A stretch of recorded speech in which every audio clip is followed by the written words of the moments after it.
Here we are with Crown Golden Ale. Now, Crown Lager was known as Carlton Draft, probably the biggest brewery in Australia's #1 beer. More expensive and classier looking. But a lot of people always said that the beer was just Abbott's Lager. They made it, they both tasted the same. And they dropped Abbott's Lager after a while when the secret got out. But anyway, this is their new one, Crown Golden Ale. Now, I don't know about you, I drink a Crownie occasionally because some people buy them, I don't know why. I don't know that they're that good, but this one's not a bad one. I tell you, this is probably Carlton Draft's best beer they've ever produced. This is their Crown Golden Ale. And we'll give it a little try. It's got a beautiful head. Look at the colour. It's gorgeous. Aroma. There's actually some aroma there. Nice aroma.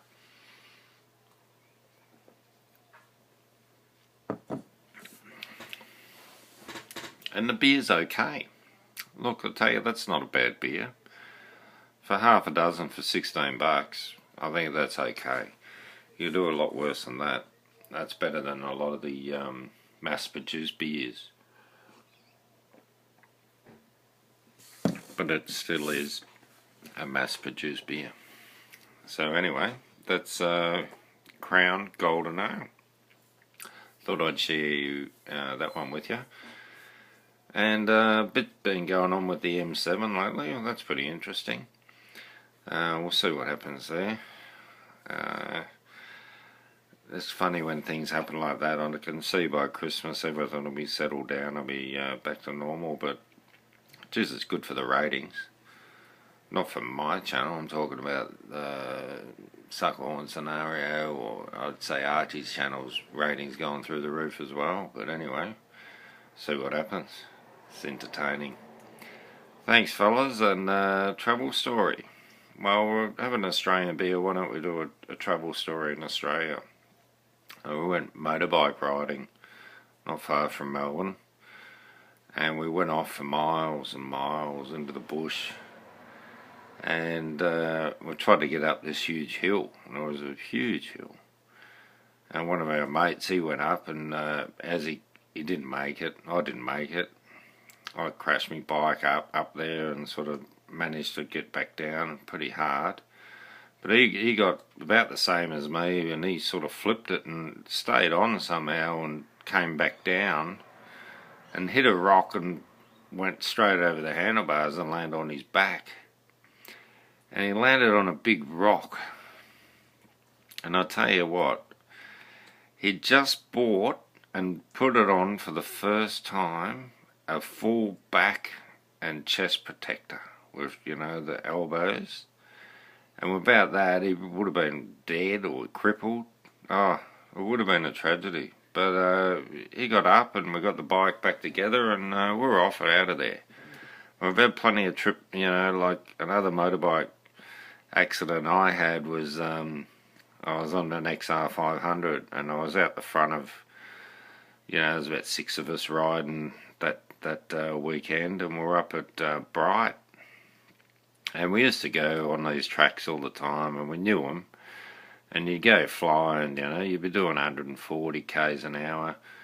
And, you'd be going around these corners, sliding in the mud and overtaking your mates. Yeah, crazy good stuff. And I was out the front, and I've turned around, and there's some shadows across the track, It's the trees, it's early morning, there's big shadows. And I didn't see it, but a big tree had been felled, and it was right across the track.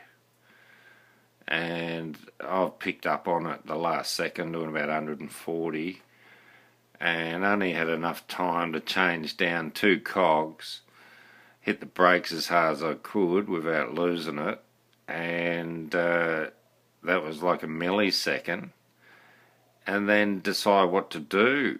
And I've sort of aimed for the lowest part, and at the last second I pulled the front up, and I've hit it about 110 k's an hour, and I've hit it, it's up in the air about 3 feet, about a metre, and the bike's just launched up into the air, and myself also, and we've gone up, my mates reckon 6 metres up.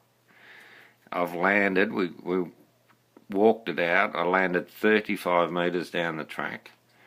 The bike's landed roughly the same. We've rolled and tumbled for another 15 metres.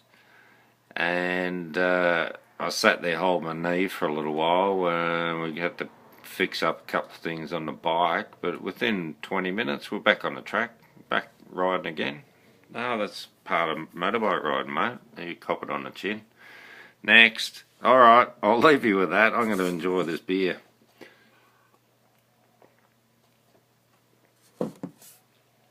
Yeah, if you come to Australia, you've got to try the Crown Golden Ale. Now, this is well worth having. This is, well, getting half decent. Australians, we're getting there. A little slow on a few things. We're catching up because it takes fucking weeks for us to find out what's going on in the world. Anyway, cheers, fellas. See you later.